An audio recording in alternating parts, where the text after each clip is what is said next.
સંત પ્રભારામ હોલ ખાતે આંખની તપાસનો કેમ્પ યોજાયો। સંત પ્રભારામ હોલ ખાતે ગોળીબાર હનુમાનજી મંદિરના મદન મોહનદાસ બાપુના આશીર્વાદથી આંખના તપાસના કેમ્પનું આયોજન કરવામાં આવ્યું હતું, જેમાં કોમ્પ્યુટરાઇઝ સિસ્ટમથી આંખની તપાસ કરી ચશ્માને રાહત દરે આ કેમ્પના માધ્યમથી દર્દીઓને વિતરણ કરવામાં આવ્યા હતા।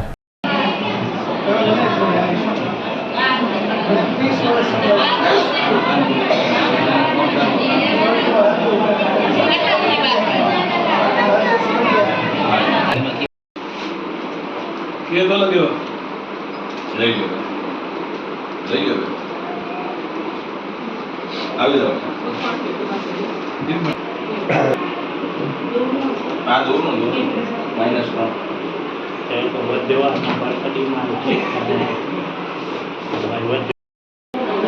300 કેવા ઊંધો ન કહેવાય ઠીક નંબર તમારી બેન છે